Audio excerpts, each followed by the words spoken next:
والصلاة والسلام على عباده الذين اصطفى فأعوذ بالله من شرور أنفسنا ومن سيئات أعمالنا من يهده الله فلا مضل له ومن يضلل فلا هادي له وأشهد أن لا إله إلا الله وحده لا شريك له وأشهد أن محمدا عبده ورسوله أما بعد فإن خير الحديث كتاب الله وخير الهدي هدي محمد صلى الله عليه وسلم وشر الأمور محدثاتها وكل محدثة بدعة وكل بدعة ضلالة وكل ضلالة في النار.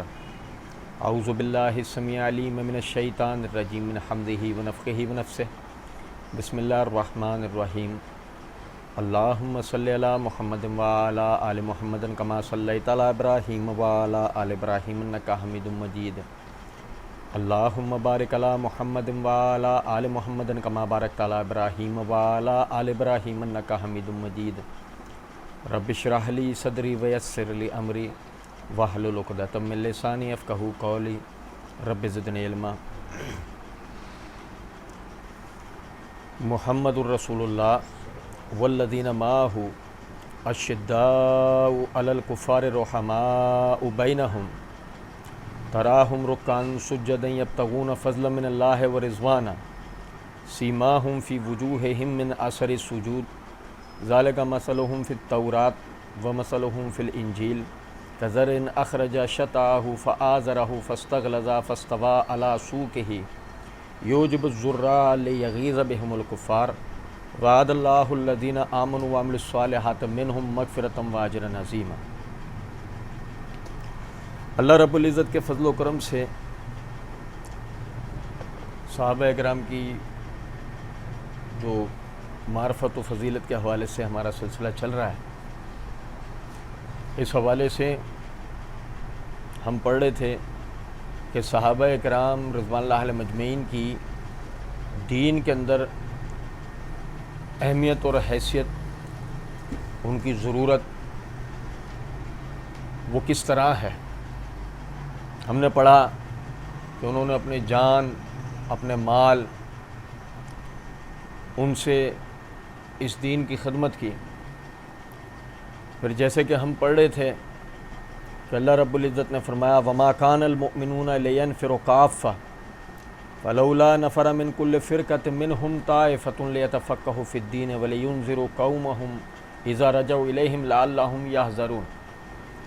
سورہ توبہ آیت نمبر 122 کہ سارے کے سارے مومنین جہاد نہیں کریں گے، یعنی کہ تمام کے تمام جو صحابہ تھے اللہ نے ان کو جہاد کے راستے پر نکالا اور شوق جہاد سے سرشار ہو کر جب ان سب نے اپنے آپ کو پیش کیا تو اللہ رب العزت نے انہیں خبردار کیا اس بات سے کہ تم میں سے ایک گروہ وہ اس کے ساتھ ایک اور کام بھی کرے گا، لیتفقہوا فی الدین، دین کی سمجھ حاصل کرے گا، ولینذر قومہم اذا رجعوا الیہم، جب قوم میں اپنی پلٹ کے جائے گا سیکھ کر تو انہیں جا کر اللہ سے ڈرائے گا، اللہ کے دین کے بارے میں سمجھائے گا، لعلہم یحذرون، تاکہ وہ بچتے رہیں.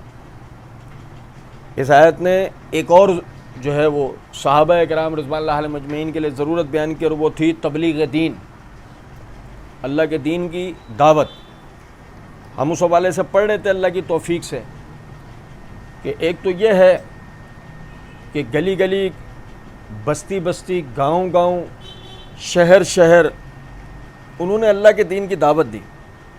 پھر اس سے بڑھ کر جس چیز کی طرف خصوصی ایک اللہ رب العزت نے توجہ دلائی کہ صحابہ اکرام رضوان اللہ علیہم مجمعین نبی صلی اللہ علیہ وسلم کے حکم پہ بعض گروہوں کی شکل میں، بعض انفرادی صورت میں پوری دنیا کے بادشاہوں کی طرف گئے، اپنی جان ہتھیلی پر رکھ کر ان کے ملکوں میں جا کر ان کے درباروں میں، ان کے سامنے، ان کی فوجوں، ان کے مذہب کے اکابرین کے سامنے اس اللہ کے دین کی دعوت کو رکھا. اس حوالے سے کچھ چیزیں ہم پڑھ رہے تھے. یہ حافظ ابن کثیر رحمۃ اللہ علیہ کی تاریخ ہے البدایہ والنہایہ، اس کی جلد نمبر 4 کا صفحہ نمبر 693 پر مکوکس کی طرف جب نبی صلی اللہ علیہ وسلم نے بھیجا، یہ اسکندریہ کا بادشاہ تھا، حاطب بن ابی بلتعہ رضی اللہ تعالیٰ عنہ آپ کے حکم سے اس کو لے کر گئے۔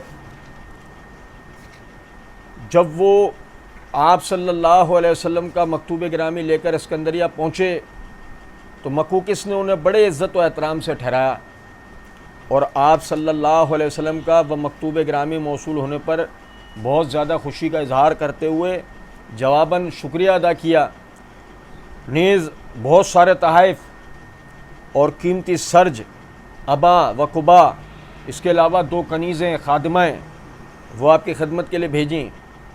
انہی میں سے ایک ام ابراہیم تھیں، ماریہ قبطیہ، دوسری محمد بن قیس العبدی کو آپ صلی اللہ علیہ وسلم نے عطا کر دی۔ نبی صلی اللہ علیہ وسلم کا یہ خط لے کر حاطب بن ابی بلتعہ جب وہاں پہنچے تو خط کا جو عنوان تھا، یعنی آپ نے جا کر جو وہاں پر بیان کیا، خود حاطب بن ابی بلتعہ کہتے ہیں کہ رسول اللہ صلی اللہ علیہ وسلم نے مجھے اسکندریہ کے حکمران مکوکس کے پاس اپنا مکتوب گرامی دے کر بھیجا، تو اس نے مجھے اپنے خاص محل میں ٹھہرایا اور اپنے پاس بٹھایا۔ پھر اس نے اپنے مشیروں کو طلب کیا اور مجھ سے کہا، جن کا تم خط لائے ہو کیا وہ اللہ کے نبی ہیں جیسا کہ انہوں نے اس خط میں لکھا ہے؟ میں نے جواب دیا، وہ اللہ کے نبی ہیں، اس کے رسول ہیں۔ اس نے کہا، اگر وہ اللہ کے رسول ہیں تو اپنی قوم کو راہ راست پر لانے کی بجائے اپنا شہر، اپنی قوم کو چھوڑ کر دوسرے شہر اور دوسرے لوگوں میں کیوں چلے گئے؟ تو حاطب بن ابی بلتعہ کہتے ہیں کہ میں نے جواب میں کہا، عیسیٰ علیہ السلام اللہ کے رسول تھے یا نہیں؟ وہ بولا، یقیناً تھے۔ تو حاطب بن ابی بلتعہ کہتے ہیں کہ میں نے کہا، تو آپ کو یہ بھی معلوم ہوگا کہ ان کی قوم نے انہیں کتنا ستایا، بلکہ آپ کے نزدیک تو ان کو سولی تک دے دی، لیکن اللہ تعالیٰ نے انہیں آسمان دنیا پر اٹھا لیا۔ میرا یہ جواب سن کر مکوکس بولا، تم واقعی بہت عقل مند ہو اور تمہارے نبی بھی بہت حکمت سے بھرپور اور واقعی اللہ کے سچے نبی ہیں۔ کیونکہ یہ جو بات ہے، یہ عیسائی بڑے علماء کے علاوہ اور تو کوئی نہیں جانتا کہ عیسیٰ علیہ السلام کو ہجرت پہ مجبور کیا گیا تھا۔ دیکھیں، میں ایک دفعہ آج پھر ایک دہرا دیتا ہوں اپنی بات، کہ میرا مقصد صرف یہی بیان کرنا نہیں ہوتا کہ صحابہ کرام رضوان اللہ علیہ مجمعین نبی صلی اللہ علیہ وسلم کے خطوط لے کر بادشاہوں کے پاس گئے۔ میرا ساتھ میں بیان کرنے کا یہ بھی مقصد ہوتا ہے کہ آپ یہ دیکھیں کہ کس کس طرح وہ لوگ اسلام کے اوپر اعتراض کرتے ہیں اور کس کس طرح صحابہ کرام رضوان اللہ علیہ مجمعین اسلام کی نمائندگی کرتے ہوئے ان کو جواب دیتے ہیں۔ ایک تو وہ اپنی جان ہتھیلی پر رکھ کر گئے، اگر وہ کوئی بھی ان کی مزاج کے خلاف بات کریں تو گویا موت کے منہ میں پہنچا دیے جائیں، مگر اللہ کے سوا ان کو کسی کا ڈر نہیں۔ یہی وجہ ہے کہ وہ اس دین کی خدمت کے لیے پہنچتے بھی ہیں، پھر جوابات بھی دیتے ہیں۔ یہاں بات آگے لینے سے پہلے پھر ایک مرتبہ دہرا دیتا ہوں کہ آج صحابہ کرام رضوان اللہ علیہ مجمعین پر اعتراض کرنے والوں میں سے کوئی یہ بتا سکتا ہے کہ اس کی وجہ سے کتنے لوگ راہ راست پر آئے، دین اسلام پر عمل کرنے لگے؟ یہ میرے ہاتھ میں طبقات الکبریٰ امام ابن سعد کی، اس کی جلد نمبر 3 کے صفحہ نمبر 225 پہ شجاع بن وہب، ان کے بارے میں لکھا ہے کہ نبی صلی اللہ علیہ وسلم کے قاصدین میں سے تھے، اور حارث بن ابی شمر غسانی، یعنی اس کی طرف اسے نبی صلی اللہ علیہ وسلم نے بھیجا۔ وہ لوگ دمشق میں رہتے تھے، وہ اسلام، یعنی کہ یہ اس کے پاس خط لے کے گئے، وہ اسلام نہیں لایا، اس کا دربان مرری وہ اسلام لایا اور رسول اللہ صلی اللہ علیہ وسلم کو شجاع کے ذریعے سلام کہلا بھیجا، اور یہ کہ وہ آپ کے دین پر ہے، یہ خط لکھ کر بھیجا۔ نبی صلی اللہ علیہ وسلم نے فرمایا، شجاع نے بالکل سچ کہا، یعنی کہ حارث نے بالکل سچ کہا۔ ابھی آگے لکھتے ہیں کہ یہ شجاع بدر، غزوہ احد، غزوہ خندق، اور اس کے علاوہ نبی صلی اللہ علیہ وسلم جس غزوے کے اندر آپ تھے، یہ نبی صلی اللہ علیہ وسلم کے ساتھ، یہاں تک کہ یمامہ کی جنگ کے اندر جبکہ 40 سال سے کچھ اوپر ان کی عمر تھی، یہ شہید ہوا۔ اب دیکھیں، سمجھے ذرا اس بات کو، وہ ابتدائے اسلام سے اللہ کے دین کی خدمت کرتے ہوئے اس ملک سے اس ملک تک اللہ کے دین کی دعوت لے کے جاتے ہیں. جہاد کا جب معاملہ آتا ہے اللہ کے راستے میں جہاد کرنے نکلتے ہیں. اللہ رب العزت ان سے غزوہ بدر میں، احد میں، خندق میں، دیگر غزوات میں ان سے خدمت لیتا ہے اپنے دین کی، یہاں تک کہ وہ یمامہ میں شہید ہو جاتے ہیں. جس کا مطلب یہ ہوا کہ انہوں نے اپنی زندگی کے پورے 50 سال اس دین کی خدمت میں گزارتے گزارتے آخر کار وہ شہید ہو گئے. بات آگے لے جانے سے پہلے میں ایک نکتے کی طرف توجہ دلاؤں گا. کیا ہم نے ان کا کبھی پہلے نام بھی سنا تھا؟ اسی طریقے سے یہ دیکھیں، یہ میرے ہاتھ میں اسد الاصابہ ہے، اس کی جلد نمبر 1 کا صفحہ نمبر 535. حارث بن عمیر ازدی نبی صلی اللہ علیہ وسلم کے صحابی ہیں. سنیں، وہ لکھتے ہیں کہ نبی صلی اللہ علیہ وسلم نے انہیں اپنا خط دے کر بصرہ کے بادشاہ کی طرف بھیجا. جب یہ موتا کے مقام پر پہنچے تو شرجیل بن عمر غسانی رستے میں مل گیا، اس نے انہیں گرفتار کر لیا. یہ شرجیل بن عمر وہی ہے جو ہم نے پچھلے واقعے میں پڑھا. اور گرفتار کرنے کے بعد ان کی گردن کاٹ دی. گرفتار کرنے کے بعد ان کی گردن کاٹ دی.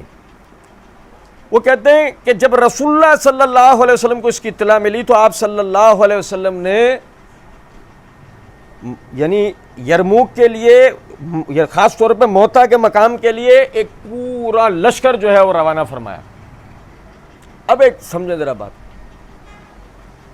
یہ سارے واقعات کے ضمن میں ہم بار بار یہ بات کر رہے تھے نا، جان ہتھیلی پر رکھ کر جانا، جان ہتھیلی پر. دیکھو اللہ کے بندے اللہ کے راستے میں دعوت و تبلیغ کے میدان میں شہید ہوئے ہیں.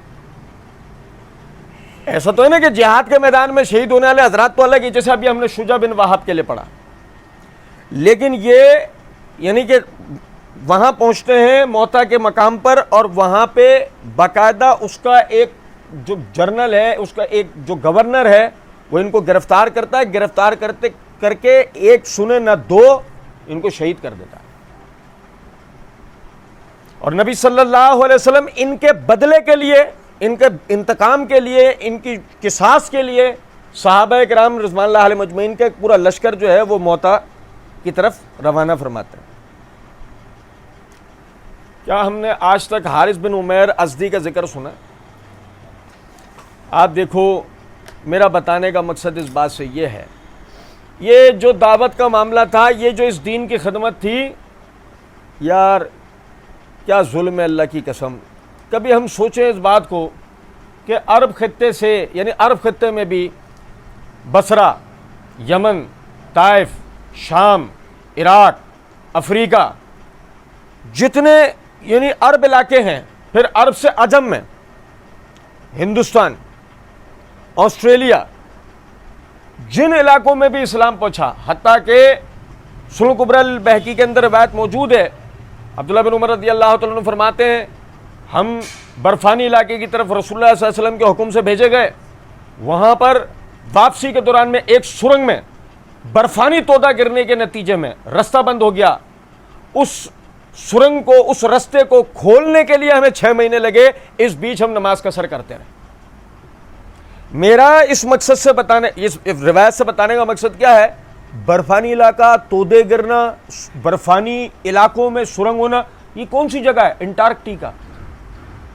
صحابہ کرام رضوان اللہ علیہ مجمعین اللہ کے دین کی دعوت لے کے دعوت و تبلیغ کے میدانوں میں، جہاد کے میدانوں میں، ایک بر اعظم سے دوسرے بر اعظم سے تیسرے پر پہنچے. کبھی ہم بیٹھ کر اکیلے میں سوچیں یہ ہم تک اسلام کیسے پہنچا ہے؟ کبھی ہم بیٹھ کر اس بات کو سوچیں کہ جن نفوس قدسیہ پر، جن ہستیوں کے اوپر آج ہم تنقیص و تنقید کرتے ہیں، ہمارا اسلام و ایمان و اعمال ان کا مرہون منت ہے. وہ اگر وہ اس دین کے لیے اپنی خدمات پیش نہیں کرتے، یقین کریں اللہ قادر تو ہے، مگر ہمارے اعمال و ایمان ایسے نہیں ہے کہ جبرائیل ہمارے دروازے پر خود آ جاتا. یہ دین ہم تک صحابہ کرام کے توسط سے پہنچا ہے. اور اس کے بعد یہ اسد الغابہ، اس کی یہ جلد نمبر 3 کا صفحہ نمبر 196 پر مصعب بن عمیر رضی اللہ تعالیٰ عنہ، پچھلے درس میں بھی ہم نے ان کے حوالے سے پڑھا تھا. وہ کہتے ہیں کہ نبی صلی اللہ علیہ وسلم نے مصعب بن عمیر کو انصار کے ان 12 آدمیوں کے ساتھ جنہوں نے عقبہ اولا کی رات کو آپ صلی اللہ علیہ وسلم سے بیعت کی تھی، دین کی تعلیم اور قرآن اور اسلام کو سکھانے کے لیے بھیجا۔ انہوں نے جناب اسعد بن زرارہ کے ہاں رہائش اختیار کی۔ مدینے میں سب انہیں معلم اسلام، معلم قرآن کہا کرتے تھے۔ نیز روایت میں ہے کہ انہوں نے اول سے لے کے آخر تک مدینے میں لوگوں کو جمع کیا، یعنی شروع سے آخر تک ان کا یہ طریقہ تھا، وہ جمع کرتے تھے، اور وہی وہ صحابی تھے جن کے ہاتھ میں اسید بن حضیر اور سعد بن معاذ نے بھی اسلام قبول کیا تھا۔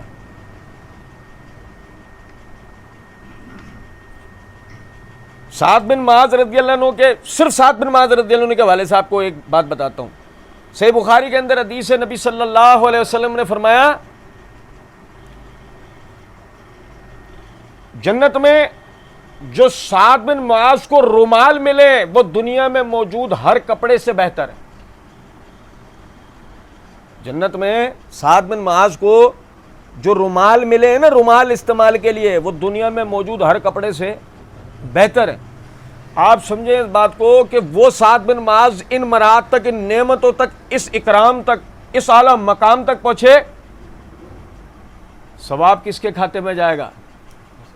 مصعب بن عمیر رضی اللہ تعالیٰ، وہ مبلغ اسلام کہ جس نے عیش و عشرت اور امیری کی زندگی کو چھوڑ کر اپنے آپ کو اس دین کے لیے وقف کیا۔ پچھلا درس آپ کو یاد ہوگا کہ آخر کار غزوہ احد کے اندر مسلح ہوئی بھی لاش ملی تھی ان کی۔ ساری زندگی اللہ کے دین کی دعوت کا کام کیا، جہاد کا وقت آیا، اللہ کے راستے میں جہاد کرنے کے لیے گئے، اور غزوہ بدر میں غازی کی حیثیت سے لوٹ کر آئے، احد کے اندر شہید ہوئے اور بے دردی کے ساتھ شہید کر دیے گئے۔ پچھلے درس میں نے آپ کو بتایا تھا کہ نبی صلی اللہ علیہ وسلم کے سامنے کیفیت یہ تھی کہ ان کا ہی کپڑا، ان کا کفن بنایا گیا تھا، اور کیفیت یہ تھی وہ کپڑا اتنا چھوٹا تھا کہ اگر سر ڈھانپنے کی کوشش کرتے پیر ننگے ہو جاتے تھے، پیر ڈھانپنے کی کوشش کرتے تھے سر ننگا ہو جاتا تھا۔ تو نبی صلی اللہ علیہ وسلم نے فرمایا سر والے حصے کو کپڑے سے ڈھانپو اور پیروں والے حصے پہ ازخر گھاس بچھا کر اس پیروں والے حصے کو ڈھانپو۔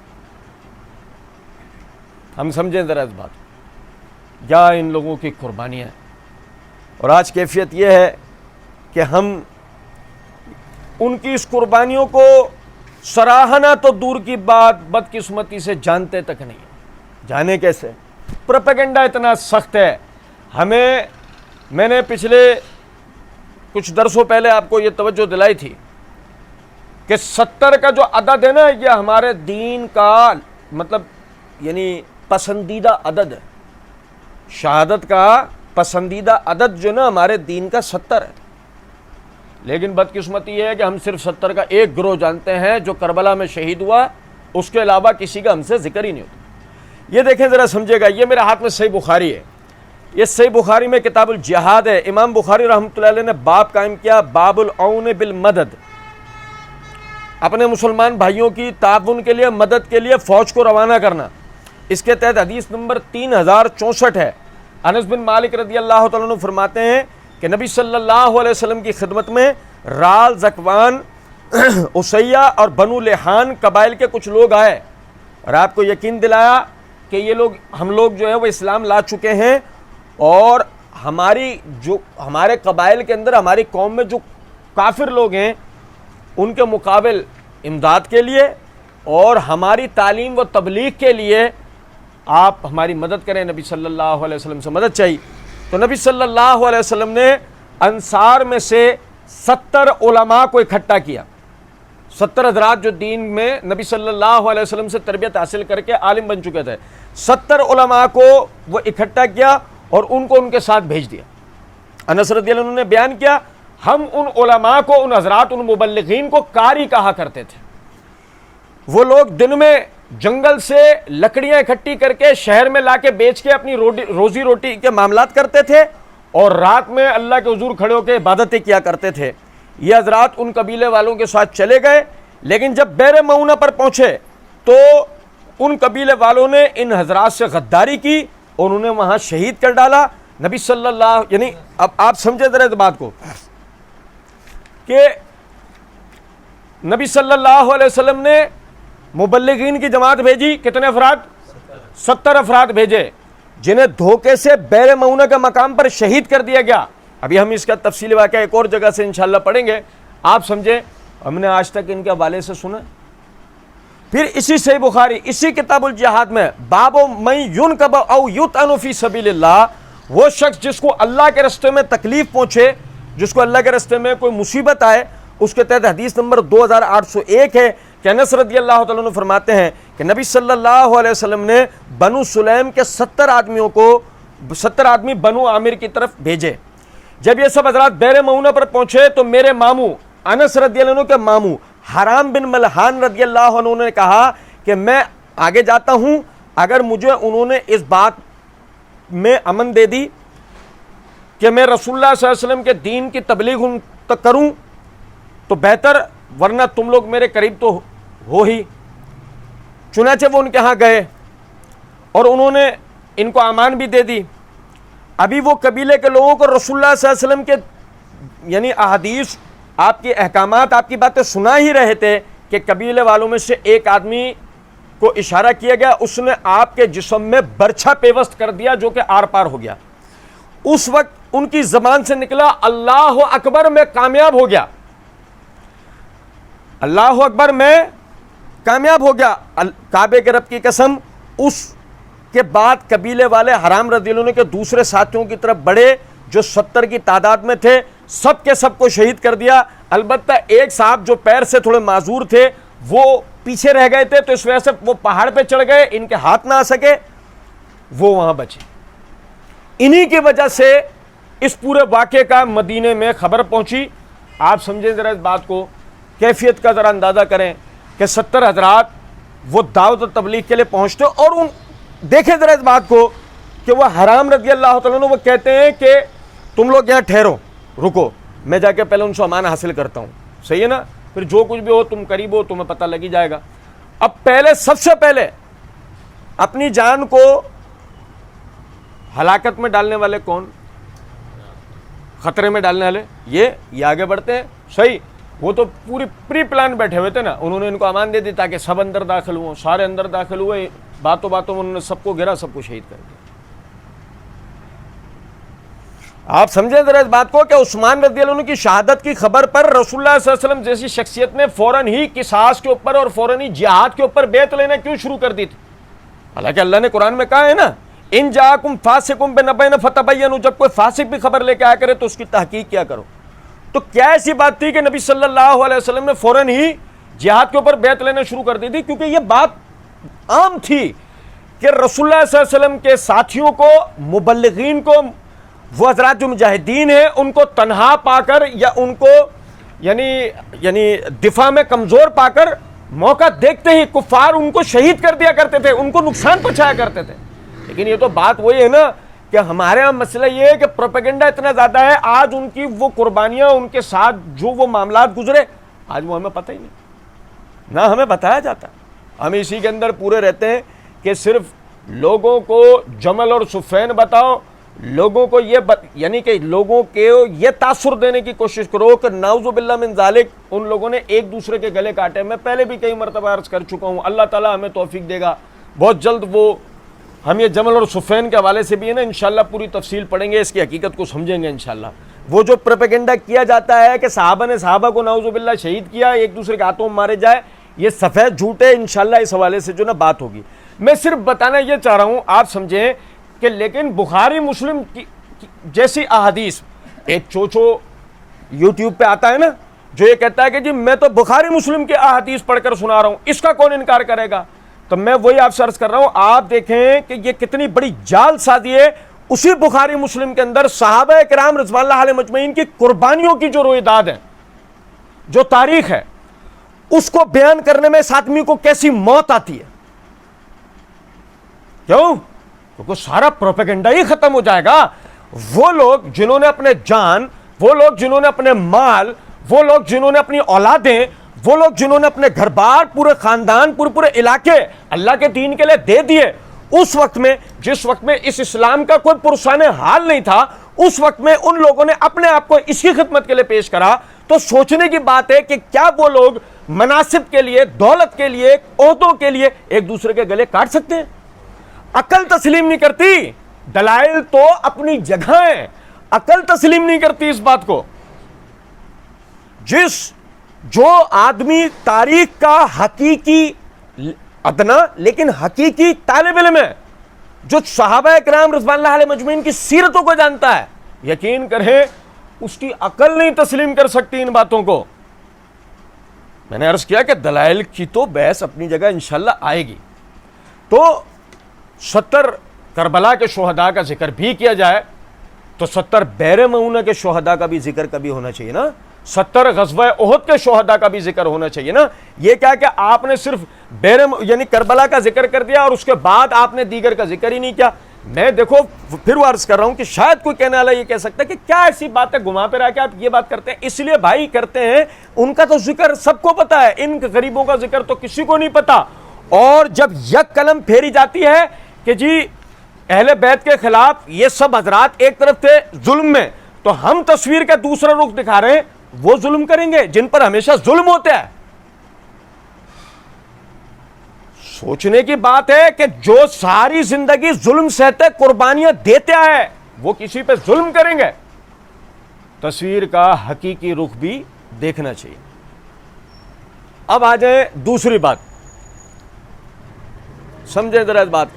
یہ جو آج ہم اتنے علامہ فہامہ بنے پھر رہے ہوتے ہیں، وہ الگ بات ہے کہ مجھ سمیت یوٹیوب پہ آنے والے جتنے لوگ ہیں وہ طالب علم بھی کہلانے کے لائق نہیں ہے. لیکن جو حضرات حقیقت میں عالم بنے بیٹھے ہیں اپنی ذات کے اندر اور بیٹھ کر صحابہ کرام رضوان اللہ علیہ مجمعین کی غلطیاں ڈھونڈ رہے ہوتے ہیں، ان کے لیے ایک بڑی غور طلب بات ہے جو ہمارے درس کا موضوع بھی ہے کہ صحابہ کرام رضوان اللہ علیہ مجمعین کی اس دین میں ضرورت اور اہمیت. صحیح دیکھیں، یہ اللہ تعالیٰ نے سورہ قیامہ کے اندر فرمایا لا تحرک بہ لسانک لتعجل بہ. اے نبی صلی اللہ علیہ وسلم، یہ وحی جب ہم آپ کے اوپر نازل کر رہے ہوتے ہیں تو اس کی حفاظت کی خاطر آپ جلد بازی سے کام مت لیا کریں، آپ اپنی زبان کو تکلیف مت دیا کریں. آپ تیزی سے پڑھنے کی کوشش کرتے تھے نا کہ مجھے یہ حفظ ہو. اللہ رب العزت نے فرمایا آپ کو خود کو تکلیف میں ڈالنے کی ضرورت نہیں ہے. ان علینا جمعہ، بے شک اس وحی کا جمع کرنا ہماری ذمہ داری ہے. میرے بھائی اعوذ باللہ پڑھ کے توجہ کریں، بہت اہم بات ہے جس کو ہم پڑھ رہے ہیں، بہت اہم بات. ان علینا جمعہ، اللہ رب العزت نے فرمایا اس وحی کو جمع کرنا ہماری ذمہ داری ہے. وہ قرآن ہو، اور اس کا پڑھنے کے طریقے کو بھی. او بھائی میرے نہیں سمجھے وہ بات کو؟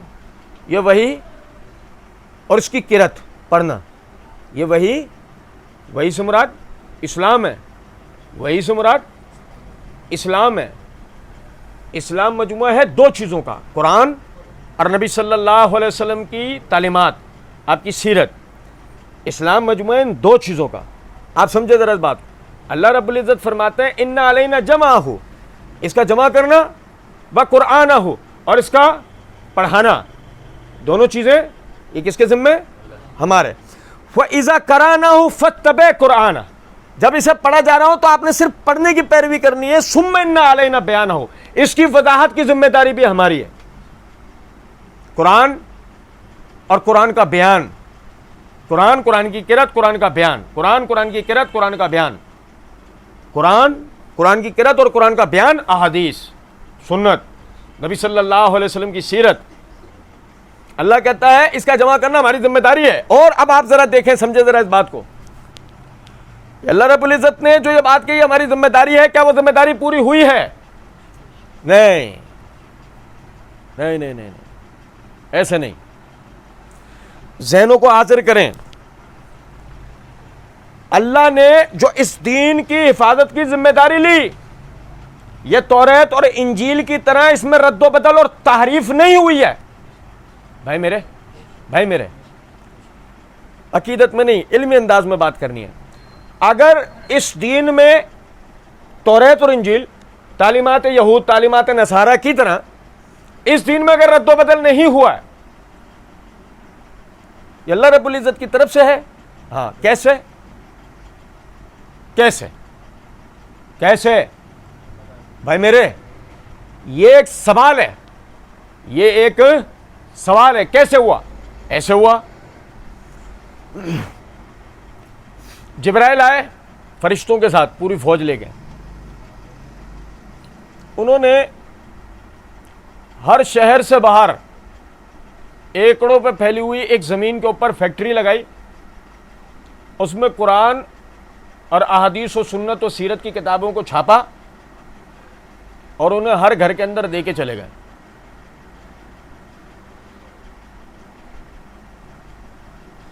کیا ہوا؟ ایسا نہیں ہوا تو کیسے ہوا؟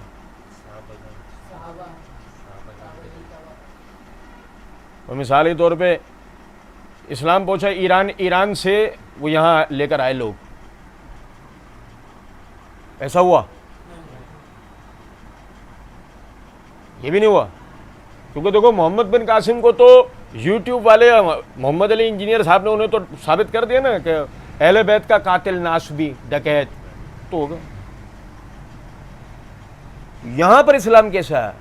یا وہ ہندوستان والی قوالیاں، فلانے نے قوالی پڑھی 1 لاکھ لوگ مسلمان ہو گئے، فلانے نے قوالی پڑھی 1 لاکھ لوگ مسلمان ہو گئے، وہ نہیں، ہاں لیکن مسئلہ کھڑا ہے دونوں جگہ۔ اسلام آپ تک کیسا ہے؟ یا آپ کے ہاتھ میں آج جو قرآن ہے یا احادیث کی کتابیں ہیں، اب وہ چاہے اصول کافی کی روشنی میں ہو، وہ صحیح بخاری کی روشنی میں، ہم نے دیکھو صحیح بخاری کا پہلے نام بھی نہیں لیا، ہم کہہ رہے ہیں اصول کافی کی روشنی میں ہو یا صحیح بخاری کی روشنی میں ہو، یا آپ تک اسلام پہنچا کیسے ہے؟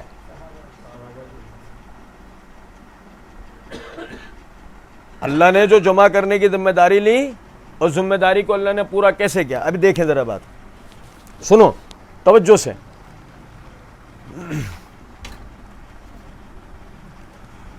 یہ میرے ہاتھ میں ترمذی ہے، اس ترمذی کی جلد نمبر 2 میں کتاب التفسیر، امام ترمذی رحمۃ اللہ نے باب قائم کیا، باب ومن سورہ توبہ، اس کے تحت یہ حدیث ہے، امیر المومنین عثمان بن عفان رضی اللہ تعالی عنہ فرماتے ہیں، کون؟ ابھی سب ناراض ہو جائیں گے، ابھی سب ناراض ہو جائیں گے۔ نام کس کا ہے؟ عثمان کا۔ اچھا، لیکن کیا کریں، یہ میٹھا سچ ہے، کڑوا نہیں، یہ کیا ہے؟ یہ میٹھا سچ ہے، لیکن مسئلہ یہ جس کا منہ ہی بد ذائقہ ہو اس کو یہ ہضم ہو سکتا؟ یہ میری بات آپ سمجھیں۔ وہ کہتے ہیں کان رسول اللہ صلی اللہ علیہ وسلم مما یاتی علیہ زمان وہو ینزل علیہ سور ذوات العدد فکان اذا نزل علیہ شیء دا بعض من کان یکتب، نبی صلی اللہ علیہ وسلم پر وقتاً فوقتاً قرآن کی صورتیں نازل ہوا کرتی تھیں، فکان اذا نزل علیہ شیء، جب بھی آپ پر کوئی آیت کوئی صورت نازل ہوا کرتی تھی، دا بعض من کان یکتب، تو آپ اپنے کاتبین کو بلاتے۔ ناراض ہو جائیں گے؟ ناراض ہو جائیں گے؟ نہیں سمجھے وہ بات؟ آپ اپنے کاتبین کو بلواتے، فَيَقُولُ ذَوُوا هَؤُلَاءِ الْآيَاتِ فِي سُورَةِ الَّتِي يَذْكُرُ فِيهَا كَذَا وَكَذَا، اس کو لکھو فلاں فلاں صورت میں جس میں یہ موضوع آیا ہے، یہ آیتوں کے ساتھ۔ ہمارا والا چوچو کہہ رہا حجاج بن یوسف نے اعراب لگائے، یہ دیکھو ایسا صحابہ کی محنتوں پہ پانی پھیرتے نا ہم، دوسروں سے تو شکوہ ہی کیا۔ وہ کہتے ہیں کہ صورتیں اترتی، نبی صلی اللہ علیہ وسلم وضاحت کے ساتھ ہمیں بتاتے ہیں مجھ پر فلاں فلاں آیتیں اتری ہیں، فلاں فلاں صورتوں میں فلاں فلاں موضوع کے بعد اسے لکھو۔ فَإِذَا نُزِلَتْ عَلَيْهِ الْآيَةُ فَيَقُولُ ذَوُوا هَذِهِ الْآيَةُ فِي سُورَةِ الَّتِي يَذْكُرُ فِيهَا كَذَا وَكَذَا، یہ میرے اوپر صورت اتری ہے، اس کو فلاں صورت میں فلاں صورت کے بعد لکھ لو۔ اس کا مطلب کیا ہوا کہ نبی صلی اللہ علیہ وسلم آپ پر قرآن اترتا، آپ پر قرآن اترتا، آپ اس قرآن کو اپنے کاتبین صحابہ کرام رضوان اللہ علیہم اجمعین کو لکھواتے، کس طرح کہ ان کو اس کی ترتیب بھی بتاتے۔ وہ چوچو کہہ رہے ہیں قرآن جو ہے موافق تنزیل نہیں ہے. نام نہیں لوں گا, آئے گا وہ وقت بھی ہم پڑھیں گے انشاءاللہ. قرآن موافق تنزیل نہیں ہے, ایک گروہ یہ بھی ہے. اور ہمیں باقاعدہ اللہ کی توفیق سے پتہ لگتا ہے کہ نبی صلی اللہ علیہ وسلم نے یعنی اس کی ترتیب تک بتا رکھی ہے. ٹھیک ہے, پھر اس کے بعد ذرا دیکھیں, یہ مستدرک حاکم ہے, اس کی جلد نمبر 3 کا صفحہ نمبر 21, حدیث نمبر ہے 2901. زید بن ثابت رضی اللہ تعالیٰ عنہ فرماتے ہیں, میرے بھائی سنیں ذرا بات, یہ زید بن ثابت رضی اللہ تعالیٰ عنہ نبی صلی اللہ علیہ وسلم کے کاتبین میں سے, صحیح بخاری کے اندر واضح طور پر روایت موجود ہے, اور میں وہ روایت پہلے الگ سے پڑھ کے اس لیے نہیں سنائی کہ زید بن ثابت رضی اللہ عنہ کے رسول اللہ صلی اللہ علیہ وسلم کے کاتب ہونے میں کسی کا اختلاف نہیں. جیسے معاویہ رضی اللہ عنہ کے لیے تو ہے نا, نہیں کاتب تھے ہی نہیں, کاتب تھے ہی نہیں. ہم کہتے ہیں وہ نہیں تھے, عثمان تھے. پڑھا نا بھی, چلو تھوڑی دیر کے لیے ہم نہیں کر رہے بات کہ معاویہ کاتب تھے نہیں, عثمان تو تھے, انہیں کون سا مان لیا. بھائی میرے سمجھے ہوئے نہیں, جنہوں نے بھی قرآن لکھا ہے, جنہوں نے بھی, سب پر تنقیدیں ہوئی کی ہیں. اور کیوں, اگلا موضوع یہی ہے, اگلا موضوع ہم یہی پڑھیں گے کہ صحابہ پر اعتراض کیوں.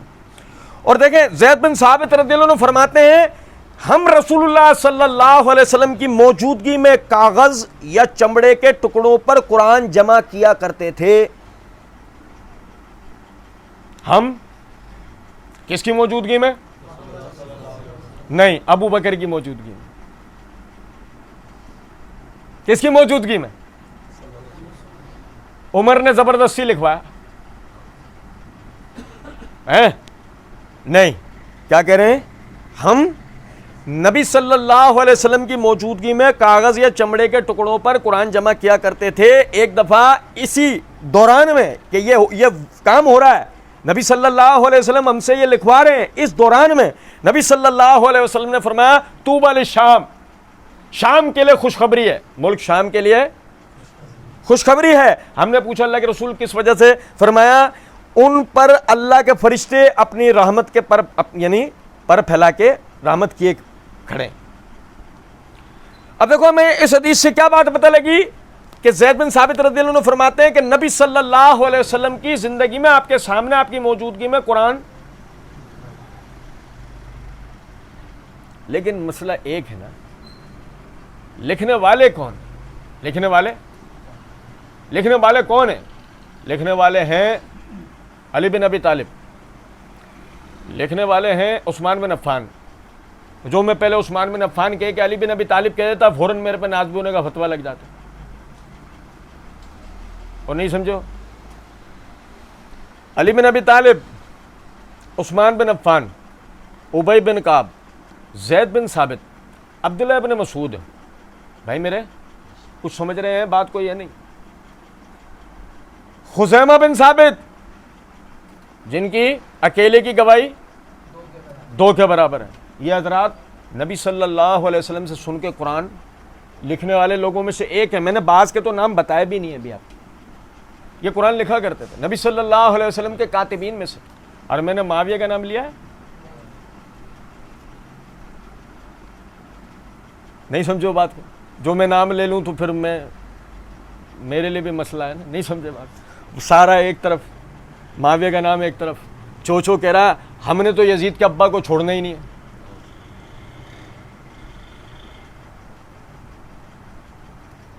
یقین کریں یزید کی ابا کی تنقیس اس آدمی کو دنیا میں اتنا ذلیل کروائے گی, دنیا میں, آخرت تو بہت دور کی بات ہے. جتنی آج دنیا میں اس آدمی کو گالیاں پڑ رہی ہیں نا, یزید کی وجہ سے نہیں, یزید کے, جس یزید کے ابا کے نام سے یہ بدتمیزی کرتا ہے, یقین کریں آج دنیا میں جتنا یہ ذلیل و رسوا ہو رہا ہے نا, اس کی بنیادی وجہ ہی سب سے پہلے یہ ہے. اور سنیں ذرا بات کو, یہ میرے ہاتھ میں صحیح بخاری ہے. صحیح بخاری میں کتاب فضائل القرآن, باب جمع القرآن, امام بخاری نے باب قائم کیا قرآن کے جمع ہونے کا بیان. اس کے تحت حدیث نمبر 4986. بھائی توجہ کریں, اللہ نے کہا انا علینا جمع ہو, بے شک اس قرآن کا جمع کرنا ہمارے ذمہ ہے. سوال اپنی جگہ کھڑا ہے, کیسے جمع ہوا, پھر ہم تک کیسے پہنچا, کیسے جمع ہوا, ہم تک کیسے پہنچا, اس سوال کا جواب ثابت کرے گا صحابہ کرام رضوان اللہ علیہم اجمعین کی ضرورت اور اہمیت کو. نہیں سمجھو؟ حدیث نمبر 4986, زید بن ثابت رضی اللہ تعالیٰ عنہ فرماتے ہیں یمامہ کی جنگ میں صحابہ کرام رضوان اللہ علیہم اجمعین کی بڑی تعداد شہید ہو جانے کی وجہ سے ابو بکر صدیق رضی اللہ تعالیٰ عنہ نے مجھے بلوایا. اس وقت عمر رضی اللہ عنہ بھی ان کے پاس ہی موجود تھے. ابو بکر رضی اللہ تعالیٰ عنہ کا عمر رضی اللہ عنہ میرے پاس آئے اور انہوں نے کہا کہ یمامہ کی جنگ میں بہت بڑی تعداد میں قرآن کے علماء کی شہادت ہو گئی ہے اور مجھے ڈر ہے کہ اسی طرح کفار کے ساتھ دوسری جنگوں میں بھی یہ دین کے علماء یہ بڑی تعداد میں شہید ہوتے جائیں گے اور یوں قرآن کے جاننے والے, قرآن کا علم رکھنے والوں کی بہت بڑی تعداد ختم ہو جائے گی. اس لیے میرا خیال یہ ہے کہ آپ قرآن مجید کو باقاعدہ کتابی شکل میں جمع کرنے کا حکم دیں. میرا خیال ہے کہ آپ قرآن کو کتابی شکل میں جمع ہونے کا حکم دیں. کیا مطلب ہے کہ نبی صلی اللہ علیہ وسلم کے زمانے میں صورتیں لکھی جا رہی ہیں, اس کے پاس 4 صورتیں ہیں, اس کے پاس 6 صورتیں ہیں, اس کے پاس 2 صورتیں ہیں, اس کے پاس 100 صورتیں ہیں, اس کے پاس 9 صورتیں ہیں. کچھ سمجھ میں آ رہی ہے بات یا نہیں؟ اس طرح تو لکھا جا رہا ہے. ایک کتاب کے اندر قرآن لکھا ہوا نہیں ہے. اس کی مثال آج بھی لے لینا 30 پارے, اس کی مثال آج بھی لے لینا 5 سورہ, اس کی مثال آج بھی لے لینا یاسین شریف. ہوتا نا الگ الگ صورتیں الگ الگ ہوتی ہیں. تو سمجھے ذرا اس بات کو کہ اس طرح قرآن موجود ہے. اب عمر رضی اللہ تعالیٰ ابو بکر رضی اللہ عنہ کہتے ہیں کہ میں چاہتا ہوں کہ اس کو ایک جگہ کتابی صورت میں جمع کر دیا جائے. تو میں نے عمر رضی اللہ عنہ سے کہا کہ آپ ایک ایسا کام کس طرح کریں گے جو رسول اللہ صلی اللہ علیہ وسلم نے خود نہیں کیا. بھائی عمر رضی اللہ عنہ نے ابو بکر رضی اللہ عنہ کو مشورہ دیا. ابو بکر رضی اللہ تعالیٰ عنہ عمر رضی اللہ عنہ کہتے ہیں کہ آپ وہ کام کیسے کر سکتے ہیں جو کام نبی صلی اللہ علیہ وسلم نے نہیں کیا, کہ ایک کتابی شکل کے اندر ایک کتاب میں 114 صورتیں 30 پارے, 114 صورتیں 30 پارے ایک کتاب میں, یہ نبی صلی اللہ علیہ وسلم نے نہیں کیا, آپ کیسے کر سکتے ہیں؟ کیا مطلب ہے اس جملے میں؟ آپ سمجھو میں کیا بتانا چاہ رہا ہوں. قرآن کسی کی ذاتی خواہش پہ اکٹھا, بلکہ اگر قرآن کی حفاظت کے نام پر امیر المومنین خلیفۃ المسلمین اگر کوئی کام کرنے جا رہا ہے تو شورا میں سے ایک معتبر شخصیت اسے توجہ دلا رہی ہے آپ ایک ایسا کام کر رہے ہیں جو نبی صلی اللہ علیہ وسلم نے نہیں کیا, گویا ان کے نزدیک یہ کام صحیح نہیں.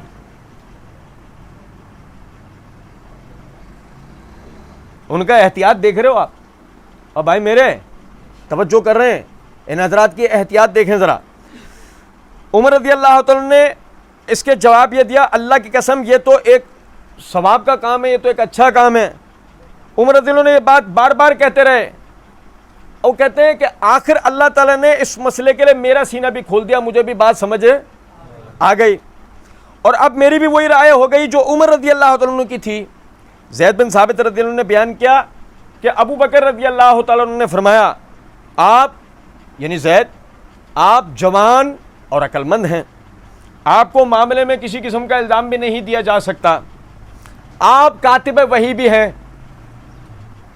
میں نے ابھی بتایا نا کہ اس میں تو کوئی اختلاف, آپ کاتب وحی بھی ہیں, اس لیے آپ قرآن مجید کو پوری تلاش اور محنت کے ساتھ ایک جگہ جمع کریں.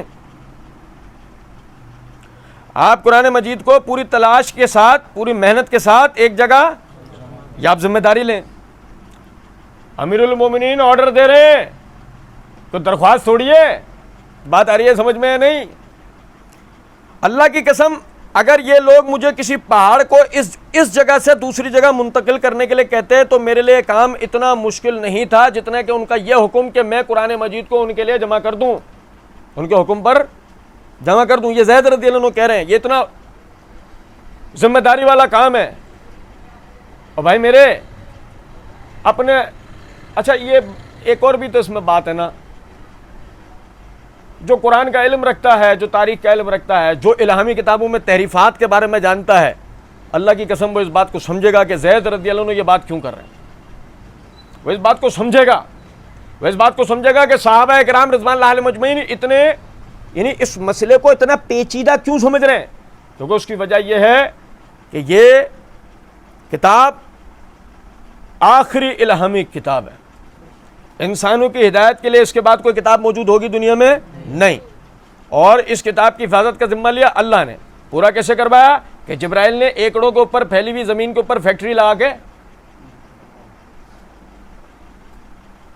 اور اگر ایسا نہیں ہے تو پھر تاریخ میں کیا ہے جو صحیح سند سے ہم تک پہنچا ہے؟ تو وہ کیا نکل کر آیا کہ زید رضی اللہ عنہ کہتے ہیں کہ اگر یہ مجھے اس جگہ سے دوسری جگہ کرنے کے لیے کہتا ہے شاید میں اس کو فوراً کرنے کے لیے راضی آتا. یہ اتنا ذمہ داری والا کام تھا جو انہوں نے میرے سپرد کیا. میں نے اس پر کہا آپ لوگ ایک ایسے کام کو کرنے کی ہمت کیسے کرتے ہیں جو نبی صلی اللہ علیہ وسلم نے خود نہیں کیا؟ ابو بکر رضی اللہ عنہ نے کہا اللہ کی قسم یہ خیر کا کام ہے، یہ بھلا کام ہے. ابو بکر رضی اللہ عنہ نے جملہ بار بار دہراتے رہے یہاں تک کہ اللہ تعالیٰ نے میرا بھی ان کے اور عمر رضی اللہ عنہ کی طرح سینہ کھول دیا.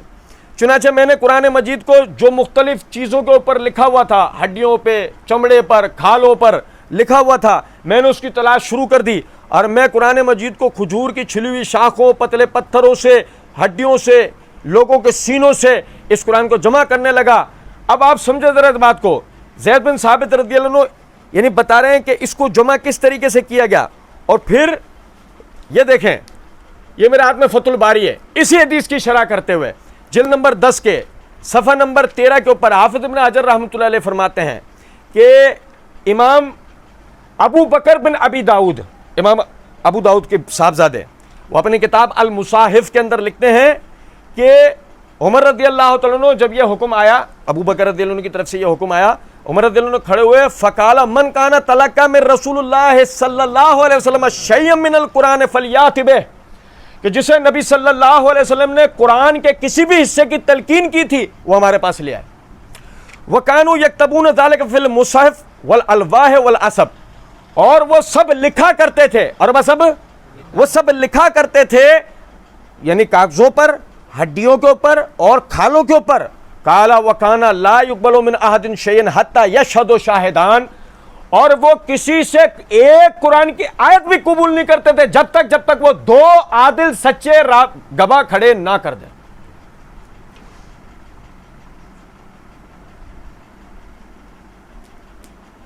سمجھے ہیں یا نہیں سمجھے؟ یہ ایسا نہیں ہو رہا ہے کہ زید اکیلے کوئی کام کرتے پھر رہے ہیں اور ان کے اوپر کوئی محتسب نہیں ہے، محتسب عمر ہے. اور یہ ایسا بھی نہیں ہو رہا ہے کہ اس کو جاننے والے کوئی نہیں ہے، لوگ جوک در جوک آ رہے ہیں، لوگ اپنی اپنی گواہیاں لا رہے ہیں، لوگ اس کو لکھوا رہے ہیں. اور پھر مزے کی بات یہ ہے کہ امت کے اندر صحیح سند گھڑنے والوں نے باتیں بہت گھڑی ہیں، گھڑنے والوں نے تو باتیں بہت گھڑی ہیں، اور ایسی باتیں گھڑی ہیں، ایسے بے شرم ہیں کہ ایسی باتیں گھڑی ہیں کہ چھوٹے بچوں کو بھی اگر جو قرآن کے طالب علم ہیں نا، جو تاریخ کے اتنے سے بھی طالب علم ہیں، صحابہ کی سیرتوں کو جانتے ہیں، قرآنی آیات کو جانتے ہیں جو اس دین کی حفاظت کے حوالے سے ہیں، اگر ان کے آگے وہ روایتیں پڑھ کے سنائی جائیں اور اس سے پوچھا جائے بیٹا بتاؤ یہ کیا ہے، وہ کہے گا کالا جھوٹ ہے. جھوٹ بھی کالا ہی ہوگا نا، سب چیزیں کالی ہیں. نہیں سمجھے ہو کچھ بات یا نہیں؟ اور دیکھیں سمجھے ذرا اس بات کہ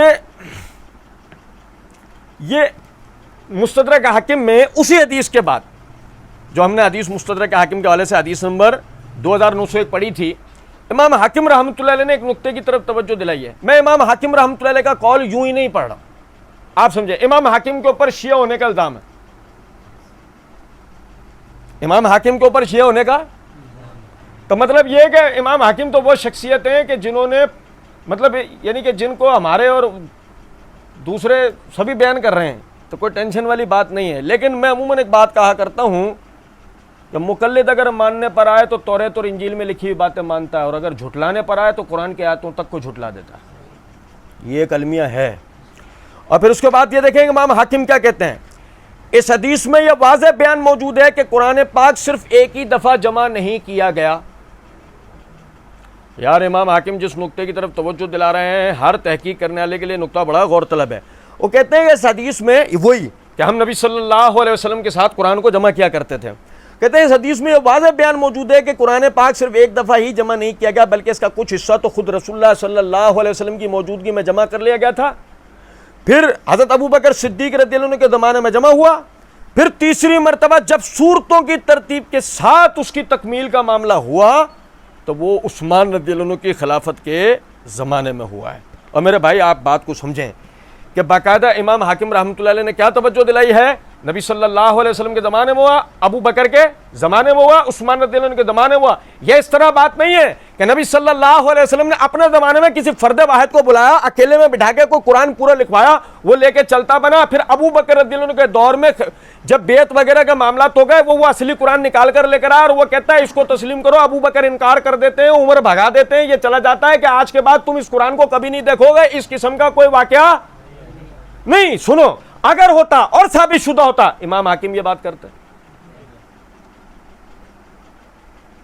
چھوڑو یار، اگر ثابت شدہ ہوتا عثمان رضی اللہ عنہ کے زمانے میں جب یہ جمع ہونے کی باری ہو رہی تھی تو کھڑا ہو کر ایک آدمی تو کہتا کیسے بے شرم لوگ ہو کہ جب وہ ابو بکر کے زمانے میں لے کر آیا تھا اس زمانے میں تم نے تو تسلیم کیا ہی نہیں، آج تم کیسے جمع ترتیب کی بات کر رہے ہو؟ کوئی ایک بھی کھڑا ہوا؟ تو اصل میں بے شرم وہ ہیں جو صحابہ کرام رضوان اللہ علیہم اجمعین پہ تنقید کرتے ہیں۔ بات آ رہی ہے سمجھ میں؟ اور سنیں ذرا بات کو، پھر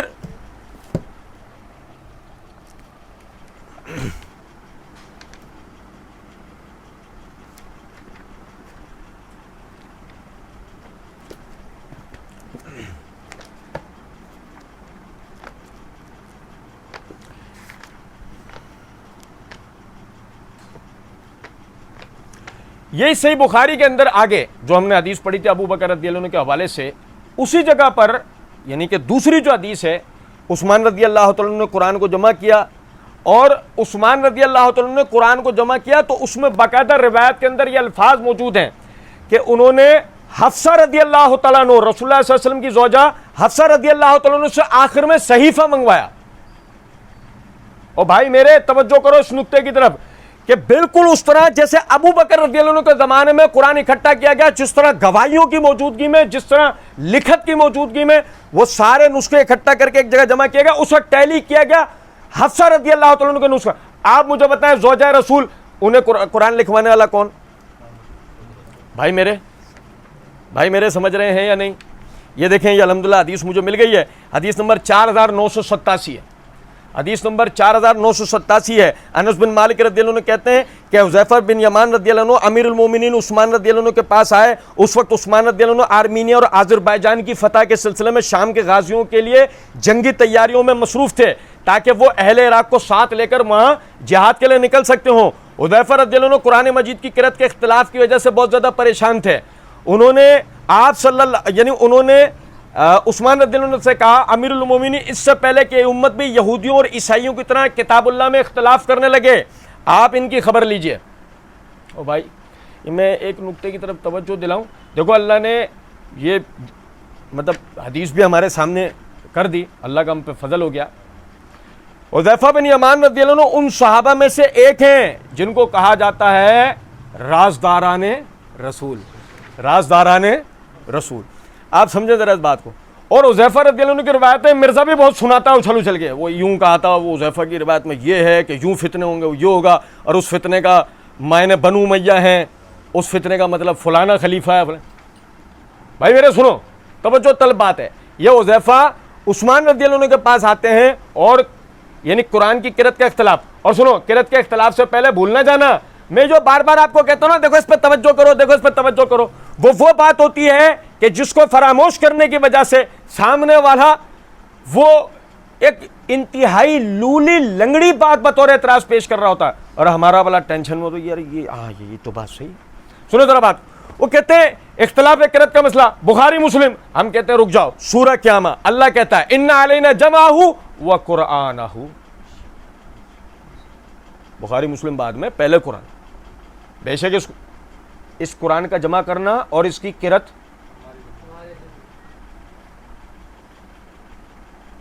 ایسے نہیں۔ ابھی چھوڑ دو یہ اختلاف قرأت کا مسئلہ اٹھا کے ایک طرف رکھو، وہ بتاؤ کہ قرأت جو ہم تک آئی ہے وہ کیسے آئی؟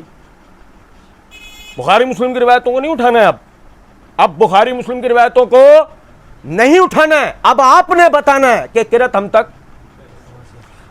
مثال کے طور پہ وَكَلَّمَ اللَّهَ موسیٰ تکلیمہ پڑھنا ہے، وَكَلَّمَ اللَّهُ موسیٰ تکلیمہ پڑھنا ہے، کیا پڑھنا ہے؟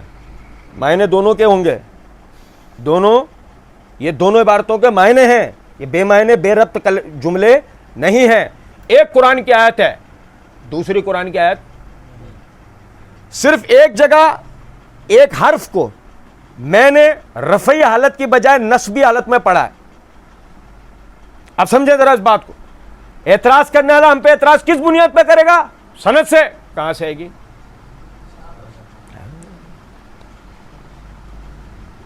غار سے آئے گی. نہیں سمجھے ہو بات کو؟ سنو، توجہ طلب بات ہے. وہ کہتے ہیں کہ عثمان رضی اللہ عنہ نے حفصہ رضی اللہ تعالی عنہا کے ہاں خادم کو بھیجا کہ وہ صحیفے جو جمع ہوئے تھے انہیں بھیجا جائے. وہ صحیفے یعنی ہم مصحفوں کی شکل میں نقل کروائیں، کاپیز. ہم اس کی کیا بنوائیں؟ کاپیز. پھر اصل ہم آپ کی طرف لوٹائیں. حفصہ رضی اللہ عنہا نے وہ صحیفے عثمان رضی اللہ عنہ کے پاس بھیج دیا. آپ نے زید بن ثابت بھول گئے. شروع سے آخر تک کون ہے؟ مطلب یہاں تو بات یہ ہے نا کہ جو رسول اللہ صلی اللہ علیہ وسلم کے زمانے سے اتھارٹی ہے وہ آج تک اتھارٹی ہے. کسی نے بھی اس میں امیر المومنین ہوں، میرا آرڈر چلے گا نہیں. جو بات جیسے ہے، جس کی ذمہ داری ہے، جس کی ذمہ داری میں نبی صلی اللہ علیہ وسلم کے زمانے سے کام چلا رہا وہی کرے گا. اور سنیں ذرا بات کو. زید بن ثابت اور پھر دوسرا نام عبداللہ بن زبیر. کون؟ عبداللہ بن زبیر. سعد بن العاص اور عبد الرحمن بن حارث بن ہشام کو حکم دیا کہ وہ ان صحیفوں کو مصحفوں میں نقل کریں. اب یہ کیا ہے؟ یہ ناقلین ہیں، یہ کاتبین اصلاً نہیں ہے. یہ کیا ہے؟ یہ ناقلین ہیں. عثمان رضی اللہ عنہ نے اس جماعت کے 3 یعنی مہاجر صحابہ، قریشی صحابہ کو کہا اگر آپ لوگوں کو قرآن مجید کے کسی لفظ کے سلسلے میں زید رضی اللہ عنہ سے اختلاف ہو تو اسے قریش کی زبان کی قرأت کے مطابق لکھو. قریش کی زبان کی، قریش کی قرأت کے مطابق لکھو. کیوں عثمان رضی اللہ عنہ ایسا کیوں بول رہے ہیں؟ سنو ذرا بات کو. قریش بنو بھیا کیا ہوا؟ پیچھے لے. قریش بنو بھیا. اچھا قریش بنو ہاشم نہیں؟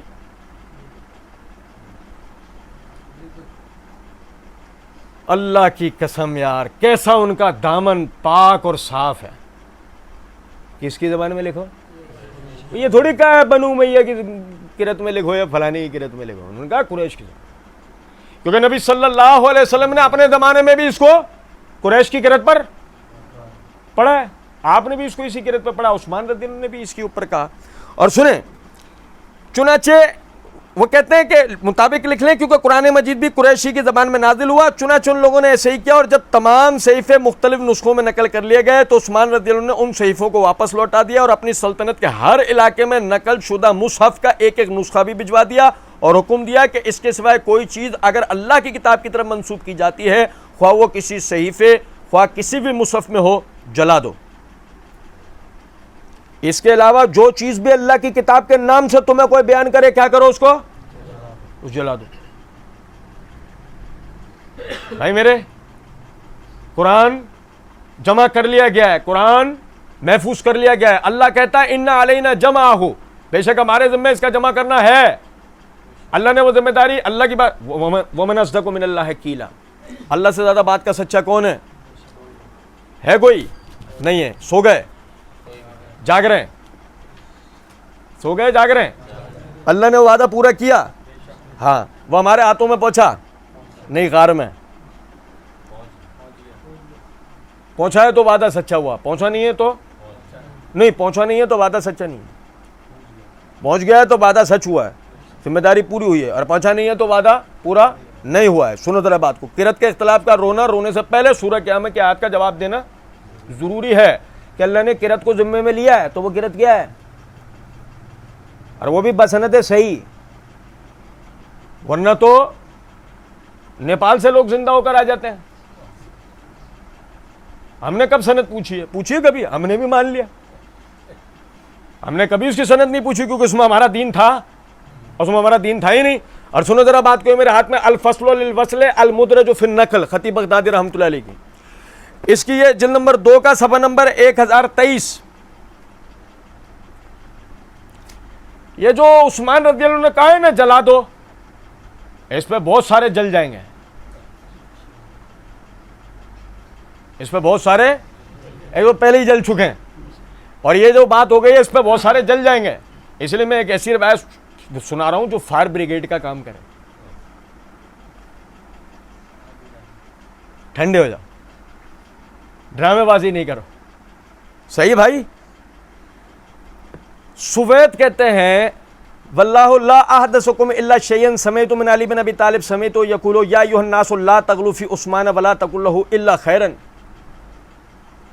سوید علی رضی اللہ عنہ کے شاگرد، ایک شخص عثمان رضی اللہ عنہ پر اعتراض کرتا ہے. کس بات پہ؟ کہ قرآن کے نام سے وہ جو دیگر صحیفوں کو جلانے کا حکم کیوں دیا ہے. یہ جو بات کہی کہ قرآن، اس کے علاوہ کوئی قرآن کے نام سے تمہیں کوئی بات بیان کرے کیا کرو. اس نے عثمان رضی اللہ عنہ پہ اعتراض کیا. سوید کہتے ہیں لا احدثکم شیئا، تیرے سے کبھی زندگی میں ایک حدیث بھی لوں گا. جو عثمان رضی اللہ عنہ پہ اعتراض کرے اس سے حدیث نہ لینا. یہ تابعین کا طریقہ ہے. ہمارے والے کہتے ہیں یہ اصول تم کہاں سے گھڑ کے لائے ہو. جو عثمان رضی اللہ عنہ پہ تنقید کرے بدعتی ہے، ٹھوک بجا کے. اور بدعتی کی وہ روایت جس میں وہ منفرد ہو اور وہ اس کی بدعت پہ دعوت دیتی ہو نہیں لی جائے گی جب تک اس کا مطابق کوئی ثقہ عادل راوی. سنو، وہ کہتے ہیں سمعت من علی بن ابی طالب، میں نے سنا کس سے؟ امیر المومنین. میں نے سنا ان سے کہ وہ کہہ رہے ہیں یا ایھا الناس لا تغلوا فی عثمان، اے لوگوں عثمان کے معاملے میں حد سے مت بڑھو، اے لوگوں عثمان کے معاملے میں حد سے نہ بڑھو. ولا تقولوا له الا خیرا، اور عثمان کے بارے میں سوائے بھلی بات منہ سے نکالنے کے کچھ اور بکواس نہ کرو. اقول له خیرا فی المصاحف، اور اگر قرآن کے حوالے سے کوئی بات کرنی ہے تو عثمان کے بارے میں خیر والی بات ہی کرنا. عثمان کے بارے میں خیر والی بات، اور خاص طور پہ وَإِحْرَاقِ الْمُصَاحِف، اور یہ جو مصاحف کو جلانے والی جو بات ہوئی ہے خاص طور پہ اس حوالے سے اگر کوئی بات کرنی ہو تو بات بھلی کرنا. کیوں؟ فواللہ ما فعل الذی فعل فی المصاحف الا ان ملائم منا جمیعا، کیونکہ اس نے مصاحف کے بارے میں جو بھی فیصلہ کرا ہمارے مشورے سے کیا ہے. جنازے اٹھ گئے. بھائی میرے نہیں سنے؟ عثمان نے مصاحف کے بارے میں جو کچھ بھی فیصلہ کیا ہے سو ہمارے مشوروں سے کیا. ہمارے سے مراد علی بن ابی طالب بشمول صحابہ. فقال ما یقولون فی هذه القراءۃ، اور یہ جو قرات کا مسئلہ ہے فقلت بلغنی ان بعضهم یقول ان قراءتی خیر من قراءتک وهذا یکاد یکون کفرا. قلنا فما ترى، تو کہتا ہے ہم نے بات سے سنا ہے کہ تیری قرات سے بہتر میری قرات ہے، تو ہم تو سمجھتے ہیں کہ یہ چیز کفر ہے. آپ اس معاملے میں کیا کہتے ہیں؟ قال نرى ان نجمع الناس على مصحف واحد فلا يكون فرقة ولا يكون اختلاف. کہا کہ ہم نے تو یہی دیکھا کہ عثمان رضی اللہ عنہ نے جو لوگوں کو ایک نسخے کے اوپر اکٹھا کیا، یہی لوگوں میں قرآن اور اسلام کو لے کے فرقہ واریت اور اختلاف کو روکنے کا سبب ہے.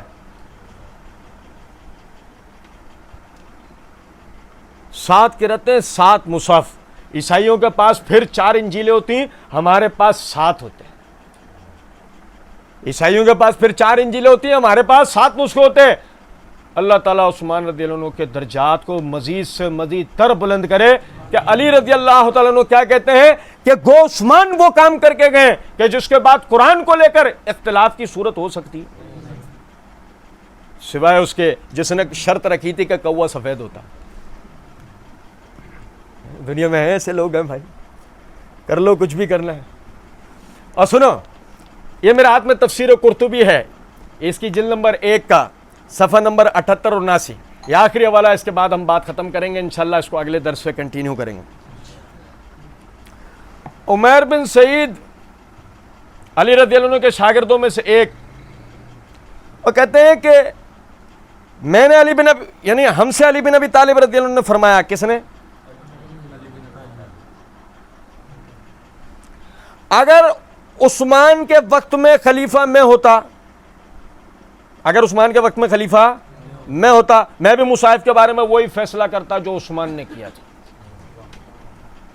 آپ میری بات سمجھ رہے ہیں نہیں؟ اللہ تعالیٰ کے فضل و کرم سے صحابہ کرام کی دین میں ضرورت اور اہمیت کو دیکھیں.